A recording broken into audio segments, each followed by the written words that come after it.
Alors, la deuxième grande bifurcation, je l'ai esquissée, mais ce qui est très important, c'est le changement de l'idée de nature. Le nouveau grand être, c'est pas simplement Dieu ou le Christ, ça bien sûr, si on est croyant, ça reste, mais à côté, il y a un deuxième grand être qui se développe, et d'ailleurs tous les scientifiques sont croyants, à commencer par le grand Galilée. Ce nouveau grand être, c'est la nature. C'est la nature. Pourquoi? Parce qu'on dissocie Dieu et la nature. Jusque-là, Dieu et nature, c'est pareil. Donc on va dissocier, c'est complexe, mais je m'appuie là, par exemple, sur Brunswick, Léon Brunswick, qui est très intéressant. Il dit on va passer à une vision horizontale de la nature, plus une vision verticale. D'ailleurs, on le voit bien dans les tableaux de la Renaissance. La lumière, elle est naturelle, elle est à hauteur d'homme, etc. Vous pouvez réinterpréter, évidemment, toute la peinture de la Renaissance à partir de ça, et pas simplement de la perspective. Il y a les deux, il y a la lumière et la perspective. Et ce que développe un autre philosophe, Clément Rosset, dans un très beau livre qui s'appelle L'Antinature, c'est que le protestantisme a été une première forme de dévalorisation, si vous voulez, de la nature. Lui, il appelle ça un antinaturalisme.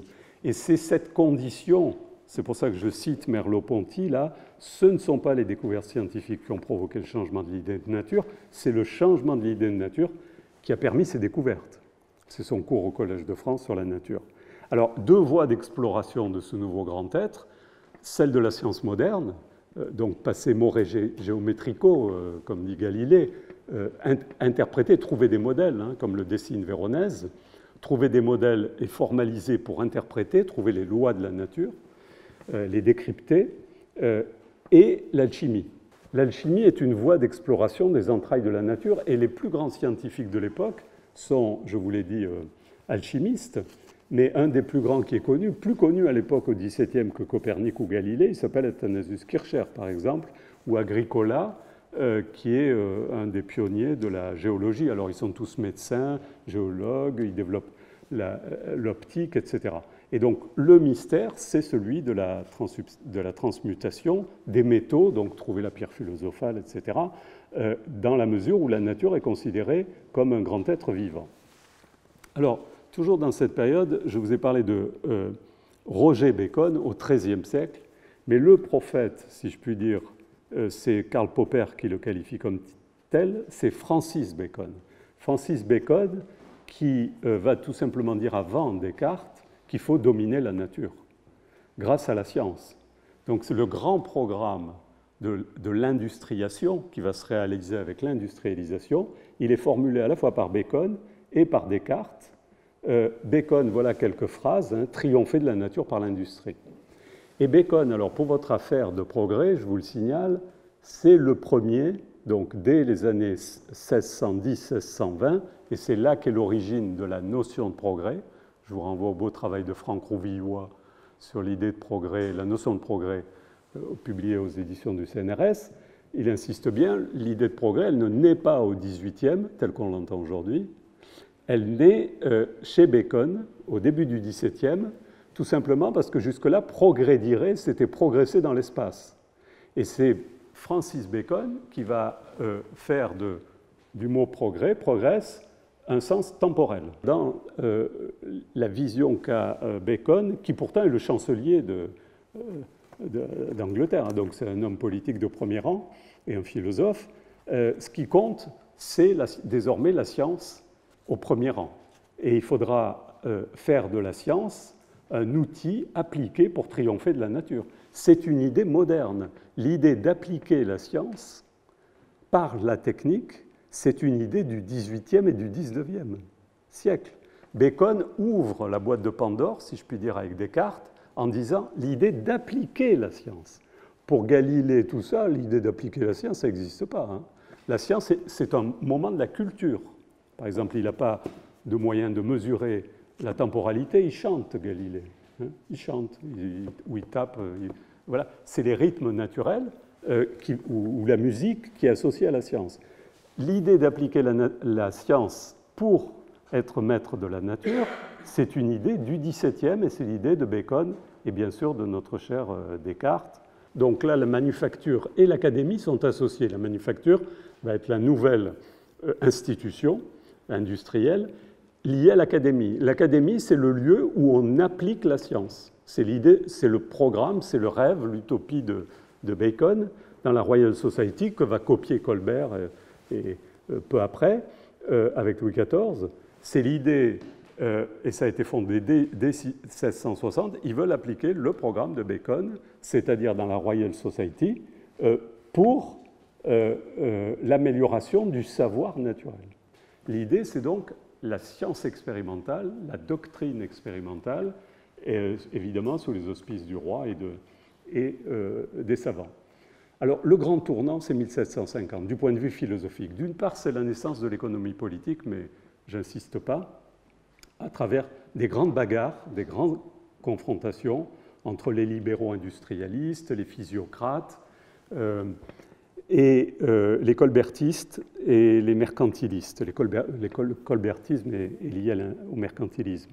Si vous voulez, il y a 3 écoles, mercantilistes, libéraux industrialistes et physiocrates. Mais ce qui m'a intéressé, donc j'aborde ça, c'est connu, tout ça se passe vers 1750-55, c'est l'affrontement philosophique, qui est beaucoup plus important parce qu'il s'agit de créer la vision du monde, de s'affronter, et c'est là que se fait la grande bifurcation qui va aboutir dans le choix qui est celui de l'industrialisation. D'un côté, il y a Rousseau, tout seul.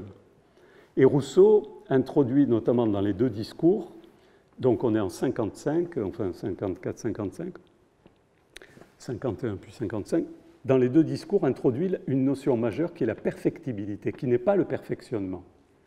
La perfectibilité, c'est lui qui crée le terme pour dire l'essence de l'homme, si on veut prendre ce terme, ou ce qui fait l'être humain, c'est sa perfectibilité. Il ne peut pas ne pas être dans la perfectibilité, c'est-à-dire transformer, agir, faire, modifier, etc.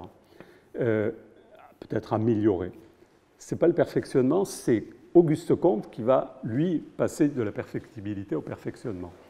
Mais en même temps qu'il est dans la perfectibilité, donc il a fait l'agriculture, il a fait la métallurgie, pour Jean-Jacques Rousseau c'est dramatique, mais en même temps il ne peut pas ne pas se dénaturer. Donc c'est un couple, c'est un dialecticien si vous voulez, Rousseau. La perfectibilité et la dénaturation vont ensemble, sont complémentaires et irréversibles. Donc l'homme ne peut pas ne pas poursuivre son processus de perfectibilité et de dénaturation, et c'est ce que nous avons accompli pour ceux qui se réclament de Rousseau. Et donc lui ne défend pas l'industrie comme construction souffle intérieur à l'extérieur, sur le monde, contrairement à Descartes et Bacon, mais comme construction de soi en soi. Donc il reprend la vision grecque, de la philosophie grecque, c'est-à-dire l'homme libre, c'est l'homme politique, c'est l'homme dans la cité qui reste dans la contemplation. Et c'est ce que reprendra Hannah Arendt, s'appuyant sur Rousseau et sur la philosophie grecque, au terme de la plus grande catastrophe, c'est-à-dire les 2 guerres mondiales. Donc Rousseau, si je puis dire, nous éclaire, c'est la conscience. Il a la conscience et l'intuition majeure, et j'explore la 7e rêverie du promeneur solitaire, qui est un de ses derniers textes, un an avant sa mort, je vous renvoie au texte, où il met en garde, en gros. Il dit, attention, vous allez basculer, mais vous ne pouvez pas ne pas basculer en plus, c'est ça, mais vous y allez. Et c'est pour ça que moi je préfère aller herboriser plutôt que d'industrialiser. Donc voilà, l'industriel, c'est la construction de soi en soi. Et à l'opposé, les Lumières écossaises, donc toujours dans l'affiliation des 2 Bacon, si vous voulez, mais notamment de Francis Bacon, les Lumières écossaises, parce que c'est là le foyer de la pensée de l'industrialisation, c'est l'école écossaise autour de l'université de Glasgow, du Scottish Enlightenment, comme on l'appelle, et qui crée à la même année, 1954, la Société pour l'encouragement des arts, des manufactures et du commerce.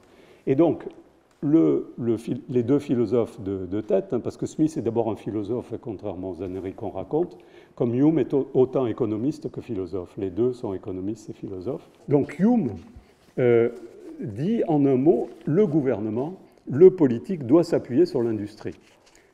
Et donc l'industrie, la connaissance et l'humanité sont donc liées. Et là, au sens moderne d'industrie.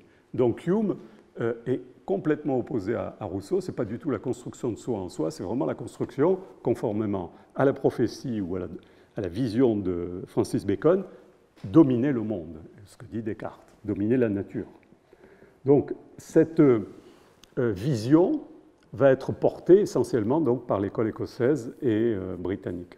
Alors, Turgot, là-dedans, je vous ai mis juste Turgot, parce que les deux penseurs du progrès, à partir de l'idée de Francis Bacon, c'est Turgot, bien sûr, dans son célèbre texte à la Sorbonne, où il fait explicitement référence, y compris dans le titre, au progrès successif de l'esprit humain. Et c'est pour ça qu'on a souvent renvoyé l'idée de progrès au XVIIIe siècle et aux Lumières. Ce qui est faux.